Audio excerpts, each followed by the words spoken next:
dhowaan ayay ahayd markii madaxweyne Muuse Biixi safar shaqo ku yimi magaalada Burco ee xarunta gobolka Togdheer. Bulshada gobolka Togdheer oo madaxweyne Muuse Biixi ka filanayay inuu mashaariic waaweyn ka dhagax dhigi doono gobolka Togdheer ayaanay suuro gelin. Siyaasi Rashiid Macalin oo ah siyaasi u dhown daloola habmaamulka madaxweyne Muuse Biixi ayaanu ka wareysanay aragtidiisa ku aadan safarka madaxweynaha Soomaaliland. waan ku dhaway TV-ga SBC. sidee u aragtaa safarkii madaxweynaha Jamhuuriyadda Soomaaliland uu ku yimi magaalada Burco xarunta gobolka Togdheer? safarkii madaxweynaha dee waxaan filaynay madaxweynuhu inuu ku wargelayo dib u dhaca haysta magaalada horumar la'aanta gobolka Togdheer ama Burco ama gobolada bariba waxay ka cabanayeen horumar la'aan, waxqabad la'aan iyagoo aad moodo inay gobolada kale oo dhan ka dambeeyaan. waxaan filaynay madaxweynuhu inuu korgalo bal gobolada baahida taagan, laakiin may noqon. halkan wax qabasho ka sugaynay ayaa waxay la socdeen waxay noqotay inay dadkii gobolka deganaa iyagaas ka horkeenaanoo midhaqoodii hore u saboorsaneed iyo qoladii dambe fariintan shacabka horta u diraya. waxaan leeyahay shacabka masaakiinta ah, waxaan leeyahay damba inta ka wada dhaxaysa keliya meel keliya wada degan tihiin. dhibaatada haysata qofka kale way heshaa. wardintiina u midooba, hana noqonina qaar ku tireen iyo iidheh laysugu diro.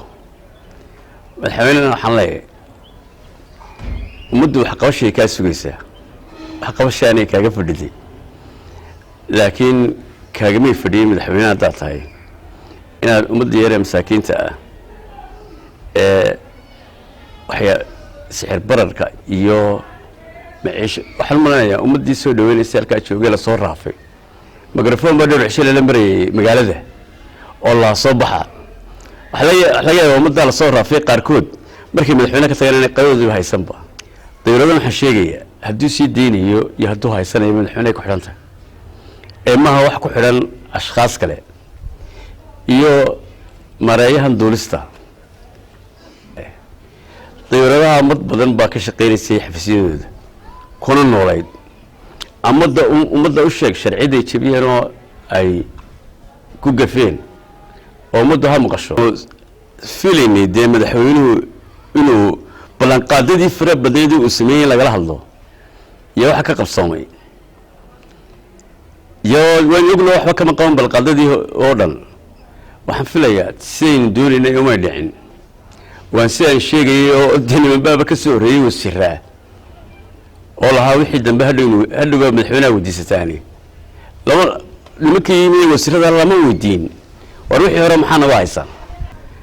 waxaan malanaya markuu yimi madaxweynuhu dee maynaan arkayn wixii oo ballanqaadahaa wuxuu yidhi waa qabanaya, wuxuu qabtana maynaan arkayn, wax cusuboo la fulanayo maynaan arkayn. waa ayaan darrada gobolka Togdheer haysataa. si kastaba ha ahaatee waxaa xusid mudan in gobolkani Togdheer aanay xukuumadani ka hirgelin mashruuc la taaban karo. ayaan leh Cabdullaahi Jaamac, warbaahinta caalamiga SBC, magaalada Burco.